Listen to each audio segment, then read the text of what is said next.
یہ خیال بھی مجھے ہے کہ آج کی رات شب جمعہ ہے، اور شب جمعہ کے حوالے سے ہمیں اپنے زمانے کے امام کو یاد کرنا، اسی لیے آج میں نے وہ آیت بھی تلاوت کی ہے جو ہمارے یہاں صرف بیماری کے لیے محدود کر دی گئی ہے، لیکن اس کا پیغام بہت وسیع۔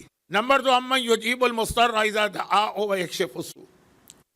کل آپ حضرات میں سے اکثر، اور جہاں تک میرا اندازہ ہے خواتین زیادہ، کل صبح کے وقت دعائے ندبہ کی تلاوت کریں گے یا سنیں گے۔ دعائے ندبہ میں زمانے کے امام کا یہ لقب استعمال ہوا ہے، این المستر، این المستر۔ مستر کہاں ہے؟ تو کون مستر؟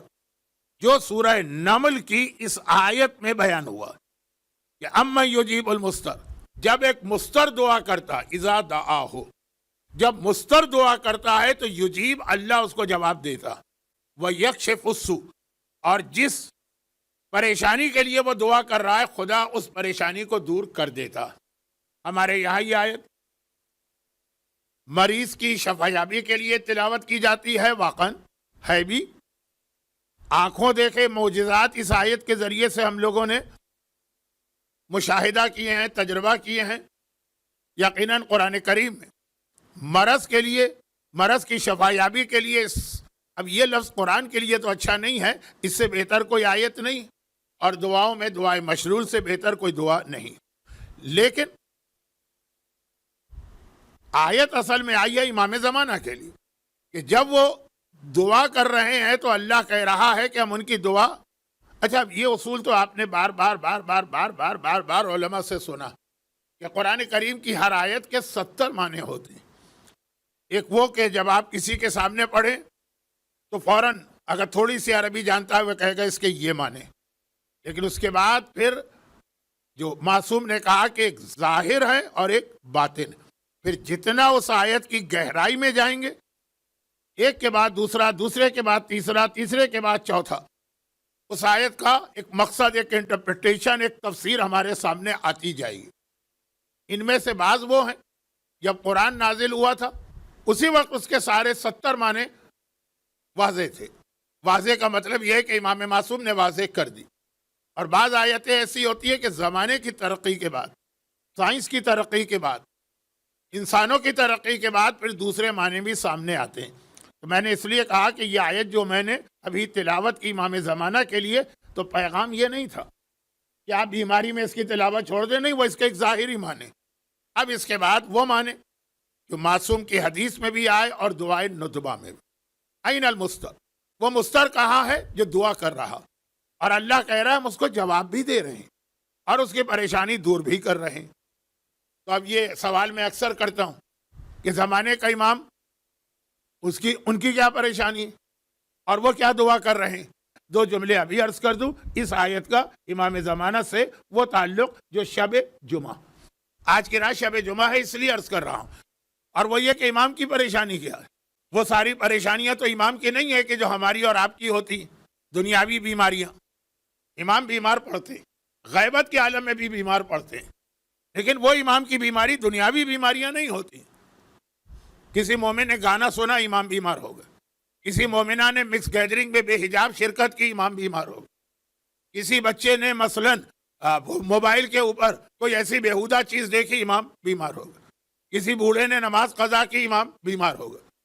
امام بیمار ہوتے ہیں، لیکن جو روایت ہے نا کہ اپنے چاہنے والوں کے گناہ اور بدعملی کی وجہ سے، اور خاص طور پر شب جمعہ جب پورے ہفتے کے اعمال، پوری دنیا کے مومنین کے اعمال امام کی خدمت میں پیش کیے جاتے ہیں اکٹھا، تو اس وقت وہ بیماری، لیکن اور یہی آیت کی وہ تفسیر بنے گی، وہ بیماری نہیں ہوتی جو ہمیں اور آپ کو ہے کہ کسی کو کووڈ ہو گیا تو کسی کو کینسر ہو گیا تو کسی کو ہیپیٹائٹس ہو گیا تو کسی کو ہارٹ کا پرابلم ہو گیا۔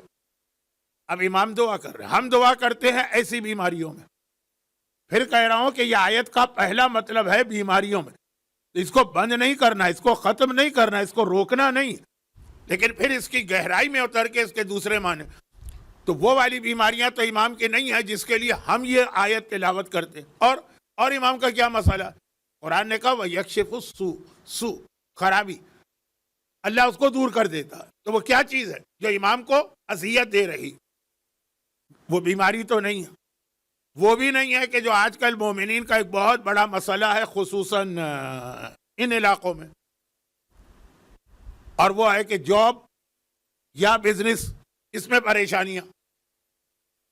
ان علاقوں میں تو عام طور پہ یہی مسئلہ ہوتا ہے کہ جو یہاں ایک دفعہ آ گیا اور یہاں کی زندگی کا عادی بن گیا تو اب اس کے لیے ایک بہت بڑی مصیبت ہوتی ہے واپس وطن جانا. تو خیر یہ سارا وقت اب میں آپ کا کیوں ضائع کروں. آپ حضرات آج کی مجلس میں ثواب کے لیے آئے ہیں. اب وہ مسئلے بھی نہیں ہے کہ جس کا امام کے حوالے سے تذکرہ کرنا کہیں توہین امام نہ بن جائے. کہ ہمارے ہاں یہ مسئلہ بھی ہوتا ہے کہ جی بیٹی کی شادی نہیں ہو رہی ہے، کوئی دعا. امام کی بیٹیاں ہیں کہ نہیں ہیں یہ ایک الگ سبجیکٹ. امام کی اولاد ہے کہ نہیں ہے یہ ایک الگ سبجیکٹ. دنیا کے بہت سے علاقوں میں بہت سے کل کا دن جمعے کے دن نماز کے بعد امام زمانہ کی ایک زیارت پڑھی جاتی ہے، اور جہاں یہ زیارت نہیں پڑھی جاتی ہے مسجدوں میں وہاں لوگ گھر میں پڑھتے ہیں. اس میں امام پر بھی سلام ہے اور امام کی اولاد پر بھی سلام. وہ زیارت جو کل آپ پڑھتے ہیں اور جس میں امام کا وہ لقب استعمال ہوا ہے جو چاند رات کی مجلس میں آپ مجھ سے سنتے رہتے ہیں، ان کے لیے ہے یہ پیغام جو آن لائن مجلس سے سنتے ہیں. تو خلاصہ یہ ہے کہ امام کا لقب کریم. پھر میں سمجھاتا ہوں کہ کریم کا مطلب کیا ہے، لیکن خیر میں کیا سمجھاتا ہوں، آپ نے بڑے بڑے علماء سے سنے ہیں، مجھ جیسا طالب علم. لیکن یہ امام کا یہ والا لقب کہ امام کریم اس زیارت میں آیا ہے کہ نہیں آیا، بلکہ من اولاد الکرام، پورے خاندان کو آپ نے کریم کہہ کے سلام کیا. اسی میں پھر امام کی یہ عربی کا کریم ہے. یہ نام کہیں اور بھی استعمال ہوتا ہے تو ذہن ادھر نہ چلا جائے، تو یہ عربی کا کریم ہے. کریم بزرگوں کی اولاد میں ہے، آپ پر سلام اور آپ کی اولاد پر. تو وہ زیارت میں لفظ اولاد آ کے ہی بتا رہا کہ امام کی اولاد تو ضرور ہے، لیکن وہ بیٹوں کے ساتھ بیٹیاں ہیں کہ نہیں ہیں تو وہ ایک الگ مسئلہ ہے. یہ بات کیوں چھڑ گئی کہ امام کے لیے یہ مسئلہ تو ہے نہیں کہ اولاد کی شادی کا. اور جیسا کہ اس جملے سے ہی پتہ چل گیا کہ اگلا مسئلہ بھی نہیں. جی لوگ کہتے ہیں کہ ایک پریشانی یہ ہے کہ اولاد نہیں ہوتی، یا ہمارے یہاں اولاد تو ہے بیٹی کی اولاد نہیں ہوتی. تو یہ جتنے ہمارے مسئلے ہیں جس کے لیے آپ حضرات بہت ہاتھ پاؤں مارتے ہیں اور ایک عادت بنا لی ہے بعض لوگوں نے. عادت، یہ دو عادتیں ہمارے مومنین کی بڑی خطرناک ہیں، جس پر الگ سے میں مجلسیں پڑھتا ہوں، شاید آگے عشرے کی کسی مجلس میں آ جائے. نمبر ایک ہی مسئلہ ہر ایک سے پوچھیں گے، مسئلہ پوچھ لیں، وہی مسئلہ جو اس سے پہلے اسی محرم میں ہر عالم سے پوچھ چکے ہیں. اور دوسری عادت یہ ہے کہ کوئی بھی نظر آئے دعا، اور ایک نئی دعا چاہیے جو آج تک دنیا میں کسی نے سنی بھی نہ ہو. ہمارے ایک اسپیشل دعا نازل ہونا چاہیے. یہ جبرائیل کی ذمہ داری ہے کہ ادھر ہمارا کوئی پرابلم ہوا ہو، ایک اسپیشل دعا ہمارے لیے لے کے نازل ہو. ہم نے کہا مثلا جیسے بیمار، میں نے کہا دعائیں مجلول پڑھے، ارے نہیں مولانا یہ تو بہت پرانی دعا ہو گئی. تو دعا تو ساری پرانی ہوتی. تو خیر اس عادت کی وجہ سے مومنین کرام بہت سارے مسئلے دماغ میں رکھتے ہیں کہ اس کے لیے پوچھیں گے.